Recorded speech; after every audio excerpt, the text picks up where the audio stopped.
여러분 안녕하십니까? 포항 MBC 뉴스투데이입니다. 오늘 아침은 어제보다 더 춥습니다. 경주 아침 기온 1.6도로 시작하고 있는데요. 낮 동안은 기온이 크게 오르겠습니다. 조주경 기상캐스터입니다. 오늘도 옷차림 따뜻하게 해주셔야겠습니다. 경주의 아침 기온은 1.6도로 시작하고 있는데요. 어제보다 5도가량 낮게 출발하고 있습니다. 한낮에는 19도까지 오르면서 일교차도 15도 이상 크게 벌어지는 만큼 감기 걸리지 않도록 건강관리에 힘써주시기 바랍니다. 오늘 청명한 하늘이 드러나겠고요. 미세먼지 농도도 좋음 수준 유지하겠습니다. 다만 아침까지 서리가 내리는 곳이나 물이 어는 곳이 있겠습니다. 농작물 피해 없도록 주의해 주시기 바랍니다.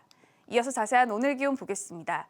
오늘 아침 기온은 어제와 비슷하거나 1도에서 5도가량 떨어지는 곳이 있겠습니다.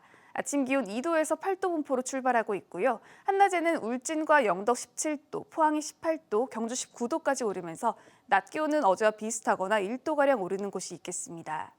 울릉도와 독도의 아침 기온은 울릉도 11도, 독도 14도로 시작하고 있고요. 한낮에는 16도까지 오르겠습니다. 동해바다의 물결은 0.5에서 최고 2m로 잔잔하게 일겠습니다. 당분간 뚜렷한 비 소식이 없기 때문에 대기는 점점 더 건조해지겠고요. 내일 낮부터는 기온이 차츰 올라서 추위가 풀릴 전망입니다. 날씨였습니다. 울진군은 노인 일자리 창출을 위해 민간 위탁 사업 기관을 선정해 울진 시니어 클럽을 지난 7월부터 운영하기로 했습니다. 그런데 울진군이 신임 군수 취임 이후 당초 약속한 사업비를 제대로 지원해주지 않아 사업이 시작도 하지 못한 상태에서 무산될 위기에 놓였는데요. 위탁 사업자는 울진군을 상대로 소송을 제기할 예정이어서 큰 논란이 예상됩니다. 김형일 기자가 보도합니다. 경북도와 울진군은 노인 일자리 창출을 위해 지난 4월 민간 위탁기관을 선정하고 울진 시니어 클럽을 만들었습니다. 연간 350명의 노인 일자리 창출을 목표로 설립됐지만 수개월째 사무실은 텅 비어 있고 직원도 찾아볼 수 없습니다. 이유는 울진군이 당초 약속한 예산을 지금껏 한 푼도 지원하지 않았기 때문입니다. 울진군은 당초 도 지침에 따라 시니어 클럽 측에 6명분의 인건비를 지원하기로 협약을 체결했고 의회 예산 승인 절차까지 마쳤습니다. 그런데 울진군은 신임 군수가 취임한 뒤 갑자기 입장을 바꿨고 올해는 3개월치 3명의 인건비만 지원하겠다며 사업을 총괄하고 책임질 관장의 인건비는 책정조차 하지 않고 있습니다.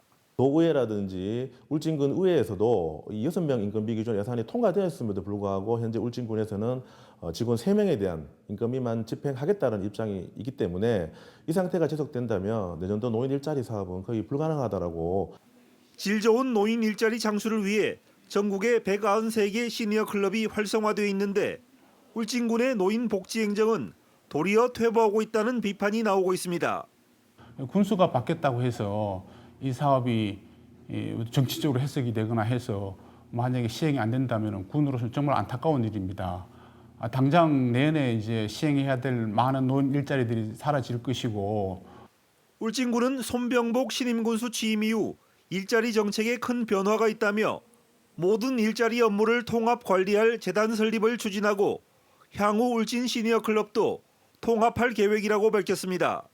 일자리 창출이라든지 교육이라든지 인재 양성 등 이런 걸 컨트롤할 수 있는 재단을 저희들이 설립하고자 계획을 하고 있습니다. 시니어 클럽 운영도 조정이 필요할 것으로 생각이 되거든요. 그래서 원래는 시니어 클럽을 최소한 사업으로. 울진 시니어 클럽 측은 울진군이 5년간 체결된 위수탁 계약 내용을 일방적으로 위반하고 있다며 법적 소송을 통해 문제를 바로잡겠다고 밝혔습니다. MBC 뉴스 김형일입니다. 경북교육청이 학교 교육과정의 정상적인 운영을 위해 선행학습 점검에 나섭니다.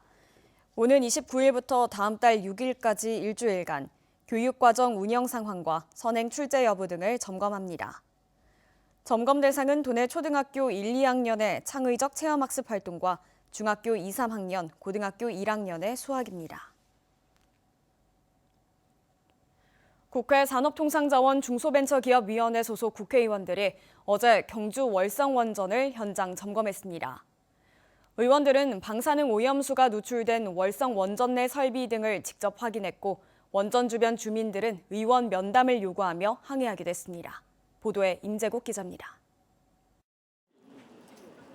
국회 산업통상자원 중소벤처기업위원회 소속 현장 시찰단이 경주 월성 원자력발전소를 방문했습니다. 시찰단에는 여야 국회의원 24명과 산업부 관계자 등 60여 명이 참여했습니다. 한수원은 민간조사단과 원자력안전위원회의 자료를 바탕으로 삼중수소 누설과 관련된 최근 현황과 향후 대책에 대해 설명했습니다. 설명회에서 더불어민주당 양이원영 의원은 삼중수소 누출에 대한 내용을 한수원이 제대로 공개하지 않고 있다며 따졌습니다. 시설 내부나 시설 외부로 방사성 물질이 유출됐을 때 즉각 하루 이내에 공개하도록 되어 있습니다. 그것을 해설집의 액체라고 규정한 것에 대해서 그것만 얘기하면서 공개 안 해도 된다 이렇게 말씀하신 거고. 한수원은 삼중수소 누출 등에 대해 규정에 따라 발표했고 월성 1호기 차수막 복구는 내년 3월까지 시행하며 사용 후 해결료 저장조에 대한 관리를 강화하겠다고 해명했습니다. 집수되는 유량이라든가 새로운 어떤 감마 핵종이라든가 이런 부분에 대한 주기를 지금 절차에는 1개월로 되어 있지만 일주 단위로 조금 더 촘촘하게 검사를 하고요. 설명회를 마친 시찰단은 곧바로 월성 1호기 사용 후 해결료 저장조 굴착 현장 등을 직접 확인했습니다. 월성 원전 1호기 현장 점검 이후 중저준위 방사성 폐기물 처분장으로 이동해 현장을 둘러봤습니다. 한편 월성 원전 홍보관 앞에선 인근 주민 70여 명이 지역 현안에 대한 대책을 듣기 위해 의원 면담을 요청하면서 시찰단이 탄 버스를 막기도 했습니다. MBC 뉴스 임재국입니다. 경주 월성원전과 방패물 처분장을 시찰한 국회 산중위 소속 여야 의원들은 곧바로 포항으로 이동해 포항제철소 태풍 피해 현장을 둘러봤습니다. 의원들은 포항제철소 3고로 운전실에서 수해 복구 상황에 대한 설명을 듣고 심각한 침수 피해로 아직 복구가 진행 중인 이 열연 공장을 시찰했습니다. 여야 의원들은 각 공정별 정상화 일정을 확인하고 시장의 철강 수급 불안 해소를 위해 복구 작업에 최선을 다해줄 것을 당부했습니다. 종자산업은 농업의 반도체로 불리며 기후변화와 국제 정세 속에서 갈수록 중요성이 부각되고 있는데요. 최근 국산 품종 개발과 보급률이 높아지고 있지만 아직은 후발주자로 갈 길이 먼 상황입니다. 김건엽 기자가 전합니다. 가시가 없는 미니 오이, 껍질이 얇아 음식물 쓰레기가 적게 나오는 멜론, 그리고 한 입에 먹을 수 있는 탁구공 크기의 사과까지 모두 1인 가구를 겨냥한 국산 소형 채소 품종들입니다. 이번에 부각되고 있는 것들은 초극조생, 빨리 자라는 품종들, 그다음에 대형 채소보다는 소형 채소들. 경북 북부의 신성장 산업으로 떠오르고 있는 햄프 산업의 기반이 되는 국산 대마 품종이 개발됐고, 경북농업기술원은 신품종 검은콩 2종을 개발해 안동과 상주 등의 특화 단지를 만들어 보급할 계획입니다. 앞으로 보급할 계획은 종자 보급 체계를 거쳐서 2-3년 뒤에는 농가에 보급될 것으로 생각됩니다. 국산 품종이 경쟁력을 확보하면서 지난해 해외 종자 구매에 쓰인 사용료는 97억 원으로 10년 전 176억 원에 비해 40% 이상 줄었습니다. 이제는 로열티를 벌어들이는 품종도 생겼지만 우리나라의 세계 시장 점유율은 아직 1.4%에 불과합니다. 생산자 소비자가 요구하는 맞춤형 품종을 육성하고 시장 수요가 높은 품종을 중심으로 국산 품종 보급을 확대해 나갈 계획입니다. 농업의 기반이 되는 종자 주권을 지키기 위한 투자와 지원은 더 이상 미룰 수 없는 과제가 됐습니다. MBC 뉴스 김건엽입니다.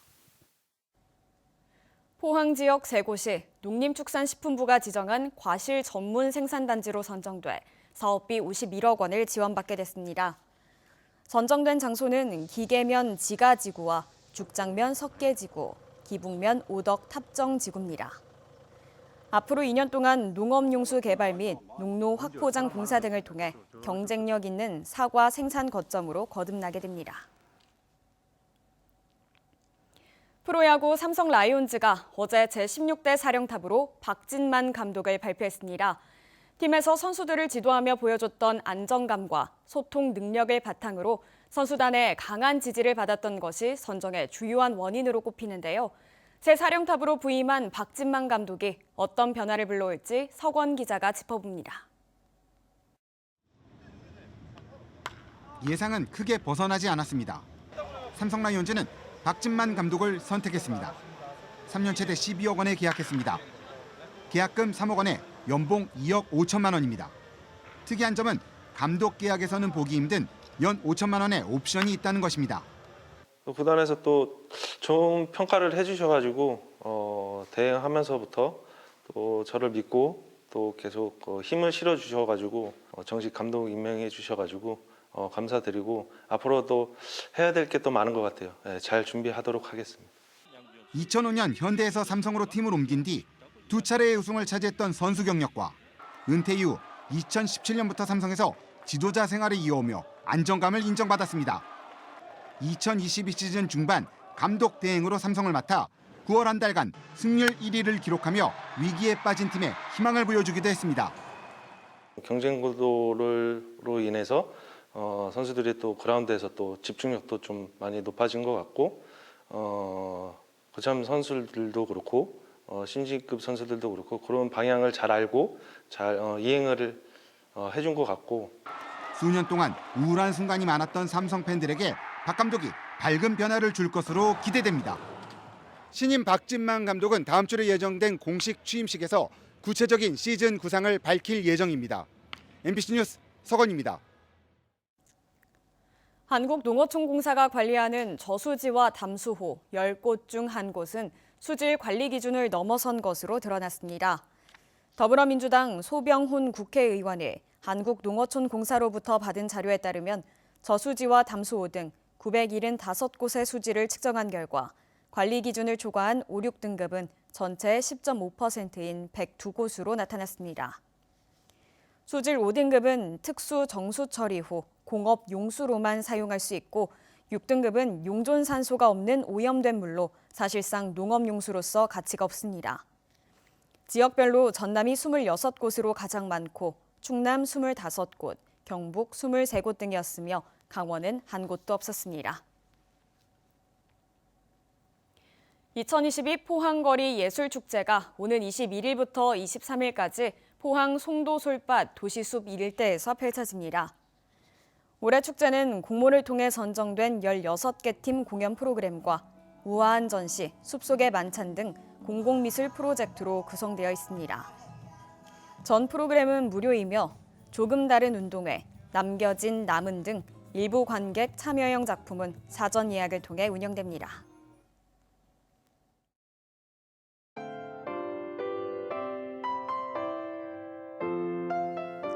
오늘도 옷차림 따뜻하게 해주셔야겠습니다. 경주의 아침 기온이 1.6도로 시작하고 있는데요. 어제보다 5도가량 낮게 출발하고 있습니다. 한낮에는 19도까지 오르면서 일교차도 15도 이상 크게 벌어지는 만큼 감기 걸리지 않도록 건강관리에 힘써주시기 바랍니다. 오늘 청명한 하늘이 드러나겠고요. 미세먼지 농도도 좋음 수준 유지하겠습니다. 다만 아침까지 서리가 내리는 곳이나 물이 어는 곳이 있겠습니다. 농작물 피해 없도록 주의해 주시기 바랍니다. 이어서 자세한 오늘 기온 보겠습니다. 오늘 아침 기온은 어제와 비슷하거나 1도에서 5도가량 떨어지는 곳이 있겠습니다. 아침 기온 2도에서 8도 분포로 출발하고 있고요. 한낮에는 울진과 영덕 17도, 포항이 18도, 경주 19도까지 오르면서 낮 기온은 어제와 비슷하거나 1도가량 오르는 곳이 있겠습니다. 울릉도와 독도의 아침 기온은 울릉도 11도, 독도 14도로 시작하고 있고요. 한낮에는 16도까지 오르겠습니다. 동해바다의 물결은 0.5에서 최고 2m로 잔잔하게 일겠습니다. 당분간 뚜렷한 비 소식이 없기 때문에 대기는 점점 더 건조해지겠고요. 내일 낮부터는 기온이 차츰 올라서 추위가 풀릴 전망입니다. 날씨였습니다. 이상으로 포항 MBC 뉴스투데이를 마칩니다. 여러분 고맙습니다.